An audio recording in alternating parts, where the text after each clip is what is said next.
la perte d'un proche. Johnny Hallyday est mort, dans sa maison de Marne-la-Coquette, ce mercredi 6 décembre, emporté par un cancer des poumons. Si cette disparition risque de laisser peu d'entre nous indifférents comme avant elle, celle des grandes vedettes populaires que sont, entre autres, Bachung, Coluche, Claude François, Piaf, Brel, Gainsbourg, beaucoup des fans de Johnny vont vivre cette mort comme une catastrophe, comme une véritable tragédie. Ils perdent un proche, un être qui accompagnait et a accompagné, parfois depuis très longtemps, leur quotidien. Quelqu'un dont ils connaissent les traits, la voix, la vie, parfois mieux que ceux des membres de leur propre famille. L'intimité construite avec Johnny, même si elle est unilatérale, est très importante. Elle peut être source d'immenses émotions, tout à fait authentiques, même si cette relation d'intimité peut être, elle, fantasmée d'une certaine façon. Ces fans, pour les plus anciens d'entre eux, perdent un être qu'ils connaissent depuis longtemps, avec lequel ils ont vieilli et qu'ils ont vu vieillir. Le deuil va être difficile.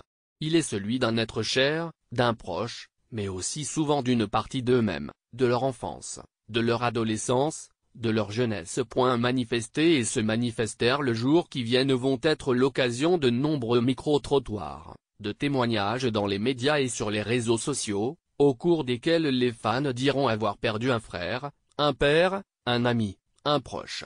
Et les laisse affirmeront sa grandeur c'est le plus grand, sa nature divine c'est un dieu. C'est un mythe, et l'importance de la dette il nous a tant donné, on lui doit tant de bonheur. Ils diront la nécessité de la célébrer il faut des rues à son nom.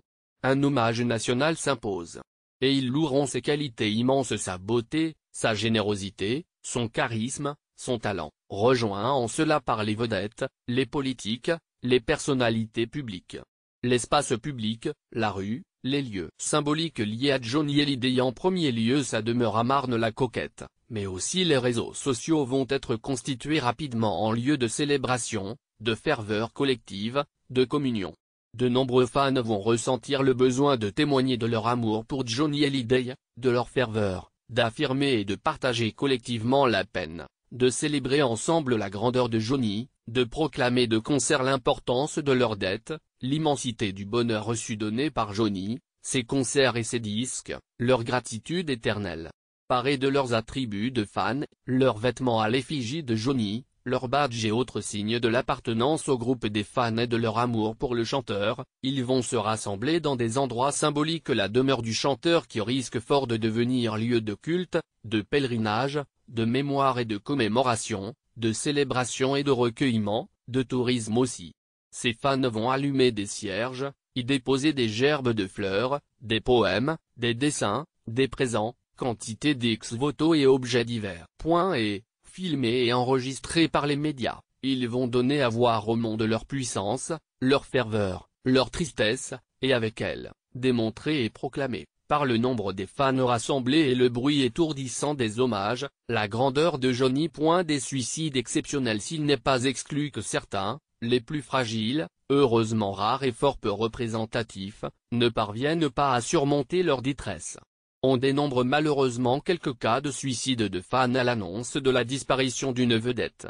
2 femmes se sont ainsi donné la mort à l'annonce de celle de Rudolph Valentino. D'autres ont mis fin à leur vie en apprenant la disparition de Jam Dan ou de John Lennon.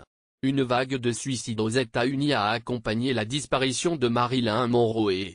Des jeunes filles se sont jetées dans la Seine lors des funérailles de Claude François. Plus récemment, le suicide de Kurt Cobain a été suivi de celui de certains de ses fans. La mort de Michael Jackson a aussi été à l'origine de plusieurs actes désespérés. Ces événements tragiques sont heureusement rares et restent le fait d'individus isolés et fragiles psychologiquement, mais ils témoignent de la détresse que peut provoquer la disparition de l'idole et ils attestent l'importance de l'investissement affectif. Les fans, dans leur grande majorité, vont être tristes, dévastés par un chagrin qui rappelle celui que l'on peut éprouver lorsque l'on perd un proche, et qui doit trouver à s'exprimer, notamment en se rendant à Marne-la-Coquette. La genèse et le développement de la relation affective et admirative pour comprendre cette tristesse, l'ampleur de la perte et ce besoin de manifester publiquement et collectivement la douleur et l'amour. Il importe de se pencher sur les spécificités d'un rapport à l'homme, au chanteur et à son œuvre et sur la façon dont il s'élabore. Les